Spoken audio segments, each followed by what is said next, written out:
In this video, we're going to be discussing how to create a dash line to add a interesting art element to the side of the dish. We're also going to be coloring the dish itself.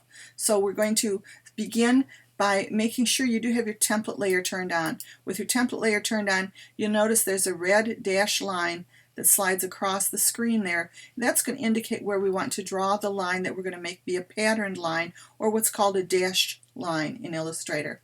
Now, to create the line itself, we're not going to use the pen tool this time.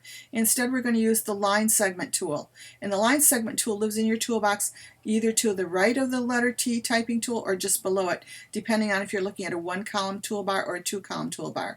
I like a two-column toolbar, so I'm going to choose my line segment tool now. And I'm going to turn on the Smart Guides. If I turn on the Smart Guides, it's going to help me know when I'm precisely lined up with the edge of the glass. When I get precisely lined up with the edge of the glass, I see the word intersect appears in a green word near the mouse. And then I'm going to hold my mouse button down and drag across. Now, if I hold the Shift key down, it'll make sure it stays really straight. And I'm going to carry it over to the right side until I read the word intersect again. And then I'll lift my mouse up, and and lift my keyboard key up, the Shift key up. And now I'm ready to turn off viewing the Smart Guides. And I really don't need the template on anymore either, so I'm going to remove the eye in front of the template layer. Notice my line segment is still selected. There's a blue handle at each end.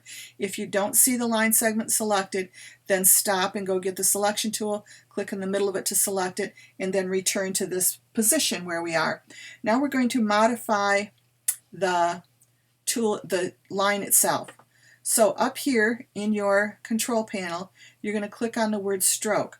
When you click on the word stroke, it opens up a pop-down menu and it allows us to make changes to the stroke. Here's a good way to change the weight of the stroke. They'd like us to go with a fat stroke. We're going to go with a 40-point stroke. Now remember, you can always choose a stroke width from this drop-down menu, but if the size you want is not on the list, then you could just type it right in that box. But we do want the 40 points, so we're going to choose that one. And then we're going to turn on dashed. When you turn on dashed, it forms a pattern on your line. The default size is a 12-point dash, that's showing in black, and then the gap in between each dash is also 12 points. But we're going to change the dash and the gap and make it have a pattern that repeats. So to change this, we're going to first put in 5, so I'm going to type on my keyboard the number 5. You do not have to type the PT for point. It assumes you want points. So I'm going to just type a 5 and hit tab, move over to the next box. I'm going to tell the gap I don't want the gap to be 5.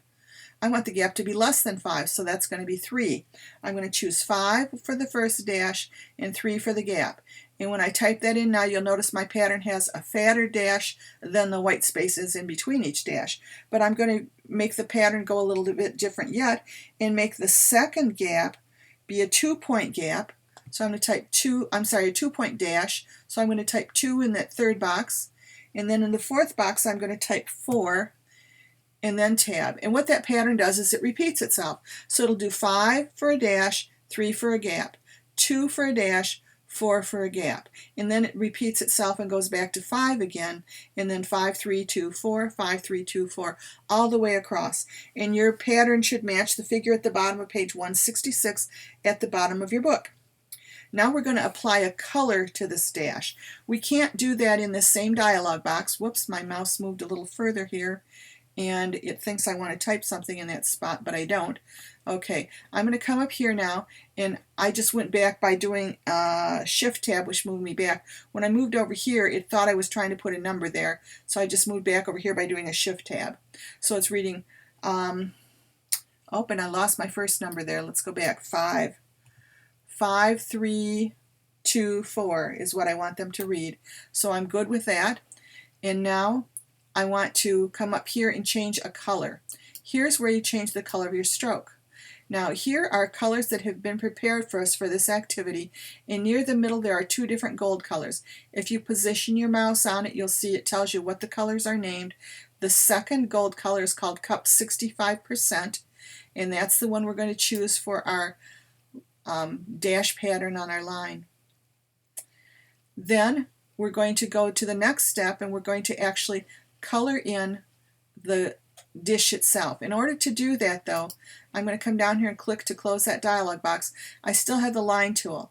I need to go get the selection tool, the black selection tool, and select the glass by clicking on the stroke, the black stroke near the top.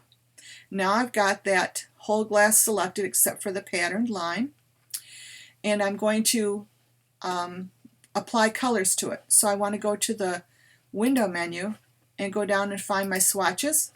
And if your swatches are still over in the panel, you can tear it off if you like, or you can work with them over there. We're going to choose the stroke color and the fill color. I'm going to do the fill color first. So I'm going to click on this spot here, this higher of the two swatches, and this higher swatch here is the fill, and right now there's a fill of none on this dish. We're going to come in here and choose the darker gold, which is called cup, to fill that in. Then we're going to click on this little swatch button here, which will allow me the option to change the color of the stroke. So I'm clicking on the stroke swatch, and I'm going to come down here and choose this color here called cup stroke. It's kind of a reddish brown color on my monitor. That's what it looks like anyway. Almost looks kind of purplish. That color there is the one we're going to use for the stroke. It's difficult to see the stroke very well because it's so thin. We're going to change the size of the stroke to 6 points. Now notice how we have a little problem here where this patterned line is running over the stroke. Well, that's because your 6-point stroke is evenly placed on the line. Half of the 6 points, 3 points, are above the line on the outside, and half of them are inside, and those inside ones are causing it to be overlapped by the other pattern. So we're going to move the placement of this stroke so it's all on the outside of the artwork, and that will hide the fact that we have that overlapping there. So to do that, we go to the stroke button again. Now, it's possible you might not be able to do this step immediately here. We're looking at this option here for align strokes, and there are 3 buttons, and right now the first one is set up. It means align the stroke to the center, and that's what we have happening right now. But we want to change to one of the other 2 options, and we can't do it. They're grayed out. That means there's a small problem in our art. I'm going to click off the artwork to deselect it. Then I'm going to click on it again, clicking on just that dish, and I'm going to do a join again. On the Mac it's Command J, on Windows it's Control J. I've done a join again, and now I'm going to go down to that stroke option again, and now those options are lighting up for me as a choice, and I'm going to choose align stroke to outside, and it moves the stroke just outside the cup shape of the dish, and I don't have that overlap problem happening that I saw a few minutes ago on my dish. Now I want to select everything on this artboard and group them together, and the easiest way and most sure way to do that correctly is to go to the select menu. Whoops, I need to click off first. Then I'm going to go to select and choose all on active artboard. I'm selecting everything on this active artboard with them all selected. Now I'm going to go to object and go to group, or Command G or Control G if you're on Windows.